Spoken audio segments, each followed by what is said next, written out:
When I think back to fourth grade, I don't remember math quizzes or field trips. I remember the day Ryan punched me in the stomach. It wasn't hard enough to send me to the nurse, but it knocked the wind out of me, and not just the air from my lungs. It knocked out the part of me that believed people only hurt each other when there's a reason. I had just moved to Maple Hollow Elementary 2 months before. A fresh start. My mom said new town, new friends. I was excited, but nervous, especially because I had short hair, not pixie cut cute. Just short, like a boy's, everyone said. I didn't care until they did. It started with whispers. Is she a boy? Why does she look like that? I'd pretend I didn't hear. I'd laugh along, but kids like Ryan weren't satisfied with silence. They wanted a reaction.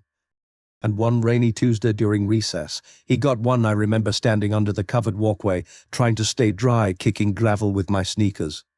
Ryan and his crew, Josh, Tyler, and Mia, were huddled nearby. Mia laughed too loudly at something, then looked at me. I felt a stare before I turned my head. Why do you look like a boy? Ryan asked, his voice sharp, cutting through the drizzle. I shrugged. I wanted to disappear into the cement. I hadn't said a word to him before. You, in the wrong bathroom or something, Josh added. More laughter. I bit my lip. The trick was not to cry. If they saw tears, they'd know they'd won. But then Ryan walked up and stood in front of me, too close. Say something, Ellie boy, he whispered. I said nothing, and then he punched me, right in the stomach. And then he punched me, right in the stomach. Not hard enough to bruise, but hard enough to feel humiliated. My breath caught. Time slowed. And no one, not even Mia, said a word. After it happened, I didn't tell anyone. Not the teacher, not my mom. I convinced myself it wasn't a big deal. That maybe I had provoked it by just existing the way I did. I spent the rest of recess behind the portable classroom, trying to catch my breath and blinking fast to stop the tears. The bell rang, but I waited until the last second to go back inside. When I took my seat, Ryan looked at me, then away, like nothing had happened, like I didn't matter enough to remember. That's what hurt the most. Mia glanced at me once during math. I saw something in her eyes, guilt, or maybe just discomfort. She didn't laugh anymore that day. But she didn't speak up either. None of them did, and I started to understand something no adult had ever told me. Sometimes the loudest kind of bullying is the silence that comes after. That night I stood in front of the bathroom mirror and stared at myself. My shirt was wrinkled from recess. My stomach still felt sore, but it wasn't the pain that kept me there. It was the question looping in my head. Do I really look like a boy? I ran my fingers through my short hair, tried to imagine it longer. What would that change? Would Ryan have left me alone? Would kids have smiled at me instead of whispering? I turned the light off and back on. Different lighting, same face. My face. I didn't hate it. I just hated how others saw it. My mom knocked on the door, asking if I was okay.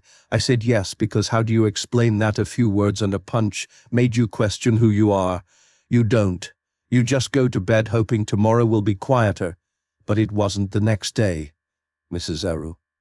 Denson announced we'd be doing self-portraits in art class. I felt a chill run through me. Of all days.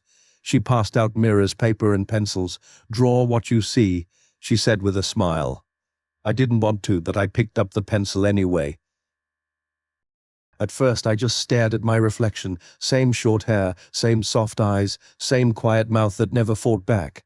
I started with my face shape, then the curve of my eyebrows. Slowly, the page filled with something familiar, something mine. Ryan sat 2 tables away.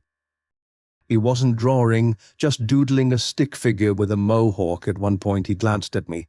I caught his eye. He smirked, then turned away, but I didn't look down. For the first time since Tuesday, I felt steady, maybe not strong, but steady.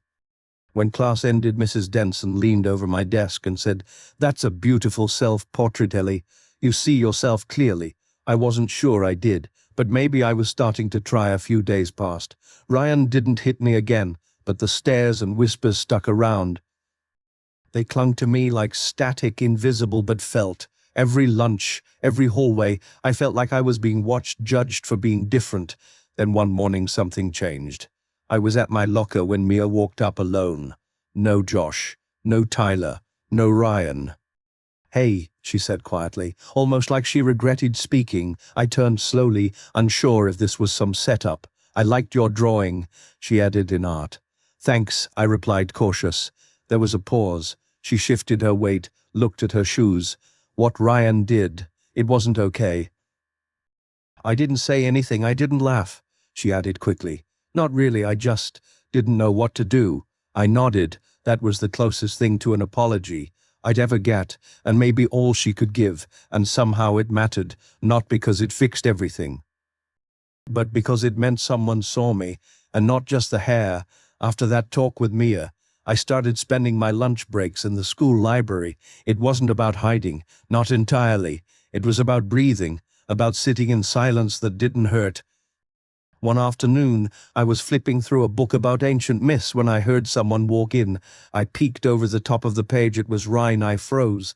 He saw me, paused, then walked to the other side of the room, like he hadn't noticed, but I knew he had. A minute passed. Two. I stared at the words in my book, but they didn't make sense anymore. Then his voice, low. "Do you really not care what people think?" I blinked. He was standing near the shelves now, not looking at me. "What, your hair? The stuff people say?" I didn't answer.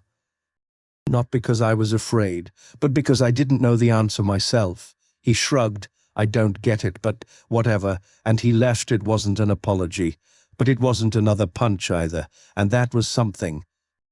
That weekend, my mum took me to a different town for a haircut. I didn't need one, not really, but I asked for it anyway, just to clean it up, keep it short. The hairdresser smiled. "You've got a brave look, honey." I smiled back. It wasn't about bravery, it was about choice. About owning something that used to feel like a target. Monday came, and when I walked into school, nothing had changed.